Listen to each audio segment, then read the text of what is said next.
Bonjour, nous sommes de retour pour cette troisième partie sur ce cours d'arithmétique.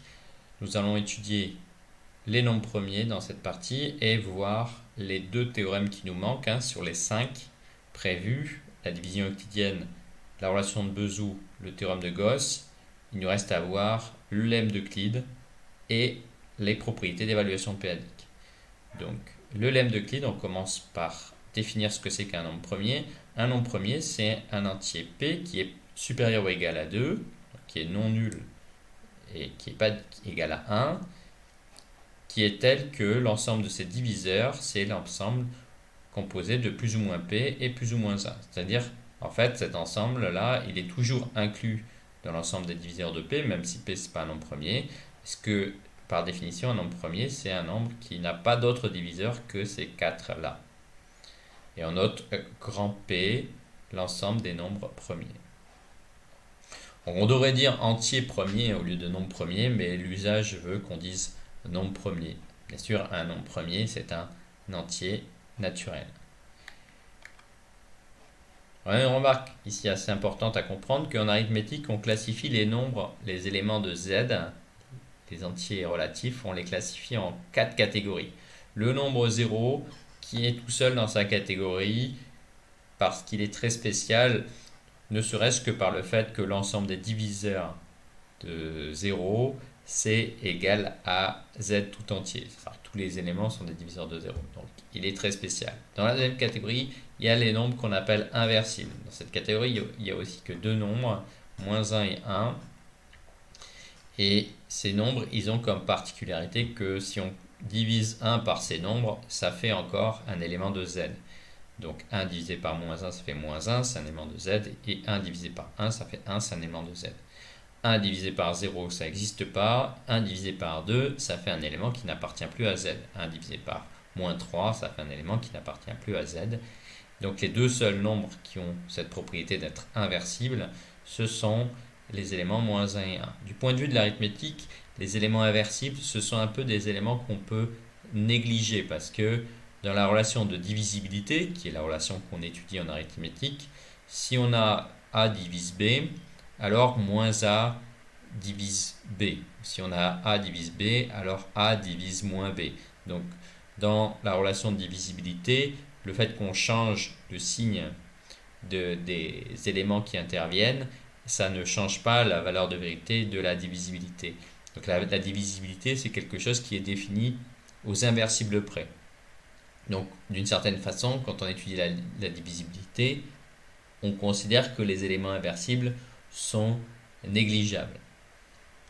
Alors les irréductibles, qu'est-ce que c'est les irréductibles? Ce sont exactement les éléments qui sont pas dans les deux premières catégories, qui sont non nuls et non inversibles, et qui ont comme diviseur seulement les 4 diviseurs qui sont là. Par exemple, moins 3, c'est un élément irréductible. Les diviseurs de moins 3, c'est moins 3, moins 1, 1 et 3. C'est-à-dire, en fait, les diviseurs de moins 3, c'est les mêmes que les diviseurs de 3. C'est ce qu'on expliquait sur les éléments inversibles.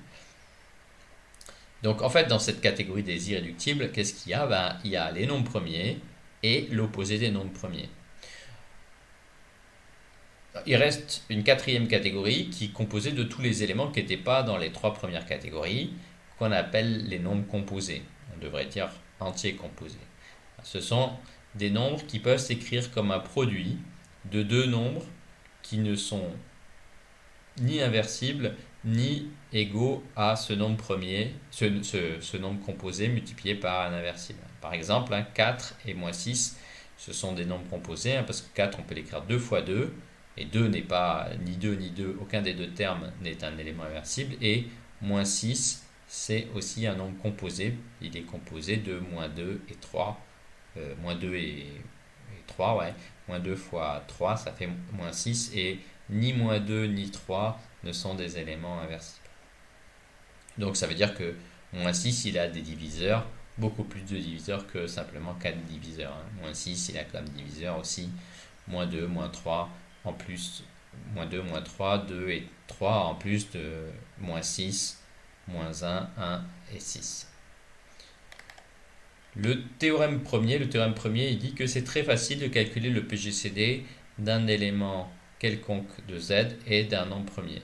il y a deux possibilités, soit le nombre premier divise A, alors le PGCD c'est P, ou bien ne divise pas, alors le PGCD c'est 1. Donc c'est très facile de démontrer ce théorème, ça vient du fait tout simplement que les diviseurs d'un nombre premier, on les connaît par définition.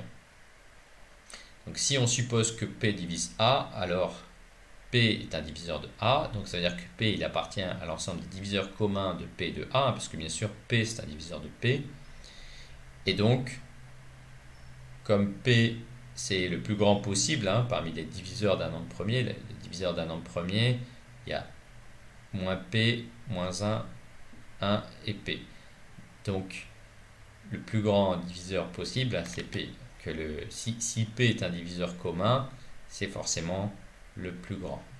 Donc, si on a P qui appartient à l'ensemble des diviseurs de A, intersection avec les diviseurs de P, le PGCD de A et de P, c'est égal à P. Maintenant, si P ne divise pas A, ça veut dire que dans cette liste qu'on a vue, on peut enlever P parce que du coup, le P, il n'appartient pas au diviseur de A. Donc, ça veut dire que l'intersection DA inter DP, elle est inclue dans cet ensemble. Alors, le plus grand élément possible dans cet ensemble, c'est 1. Et 1 est bien un élément de cet ensemble, puisque 1, il appartient à l'ensemble des diviseurs de A et de P, quel que soit A et quel que soit P. Donc ce théorème premier est très, très facile. Il va nous permettre de démontrer le lemme d'Euclide. Le lemme d'Euclide, il a l'énoncé suivant, c'est que quel que soit A et B, deux éléments quelconques de Z, et P un nombre premier, si P divise AB, alors P divise A ou P divise P. Alors, démontrons ça, donc quel que soit, le schéma de démonstration, c'est d'écrire soit.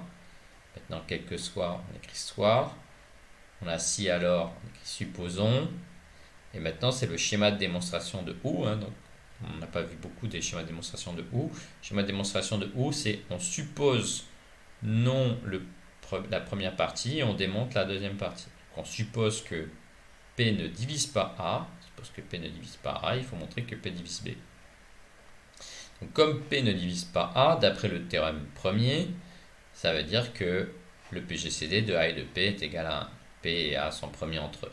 Maintenant, si on sait que P et A sont premiers entre eux, comme P divise AB, le théorème de Gauss, il nous dit que P divise B. P divise B, c'est exactement ce qu'on voulait démontrer. Donc le lemme d'Euclide, démonstration très simple qui repose d'une part sur le théorème premier et sur le théorème de Gauss. Le théorème du diviseur premier. Ici, la démonstration va être un peu plus compliquée. Le théorème du diviseur premier dit une chose très simple, dit que si A c'est un entier dont la valeur absolue est plus grande que 2, c'est-à-dire un élément qui est non nul et non inversible, c'est-à-dire un élément de Z privé de l'ensemble moins 1, 0 et 1, un élément non nul et non inversible, alors il existe un nombre premier tel que P divise A. Donc pour démontrer ça, on peut supposer que A est positif, parce que si A était négatif, on démontrerait ça pour valeur absolue de A, et on trouverait un P qui divise A, mais qui divise valeur absolue de A, mais diviser valeur absolue de A, c'est pareil que diviser A. C'est ce qu'on a dit tout à l'heure à propos des inversibles 1 et moins 1, c'est que par rapport à la relation de divisibilité, ils sont négligeables. Ça veut dire que dans une relation de divisibilité, on peut changer chaque élément en son opposé sans changer le fait que ça se divise. Donc maintenant qu'on suppose que A est un entier, on peut faire une récurrence. On va faire une récurrence forte sur A. Donc cette récurrence forte, on va démontrer par récurrence qu'il existe un nombre premier qui divise A. Donc c'est bien, ça nous permet de revoir un peu la récurrence forte. Comment ça se passe? On prend soit A, un élément entier naturel supérieur ou égal à 2. On suppose que la propriété qu'on cherche à démontrer, elle est vraie pour tous les éléments qui sont compris entre 2 et A-1. Donc il faut que ça soit plus grand que 2, parce que plus grand que 2, c'est le domaine d'application de la formule qu'on cherche à démontrer par récurrence, et plus petit que A-1, parce que c'est l'hypothèse de récurrence. Donc on distingue deux cas. Le premier cas qui va correspondre à l'initialisation, c'est-à-dire l'initialisation dans une récurrence forte, c'est la situation où on n'a pas besoin de l'hypothèse de récurrence. Cette partie-là, c'est l'hypothèse de récurrence. Si A, c'est un nombre premier, il n'y a rien à faire, on pose P égale à A, donc on veut montrer qu'il existe P tel que P divise A. Donc en le posons, hein, c'est le schéma de démonstration de il existe. Et on a bien P qui divise A puisque P est égal à A. Deuxième cas, donc c'est le deuxième cas qui nous intéresse, c'est le cas où A n'est pas un nombre premier. Si A n'est pas un nombre premier, alors c'est un nombre composé parce que on sait que A est non nul, non inversible, et s'il n'est pas un nombre premier, il est forcément un nombre composé. Qu'est-ce que ça veut dire que A est un nombre composé? Ça veut dire que il existe un diviseur de A qui n'est ni 1 ni A et qui est positif puisque comme A c'est un nombre positif, hein, il a forcément donc un diviseur positif qui est compris entre 2 et A-1. Donc il existe B qui est compris entre 2 et A-1, 2 et A-1, tel que B divise A. Maintenant, B, comme il appartient à cet ensemble, l'hypothèse de récurrence qu'on a supposée ici, elle dit qu'il existe, le schéma d'utilisation de il existe P appartient à P, tel que P divise B. Mais P divise B et comme B divise A, on en déduit que P divise A par transitivité de la divisibilité. Donc voilà pour ce théorème du diviseur premier qui est très simple, hein, si on a bien compris la démonstration par récurrence forte.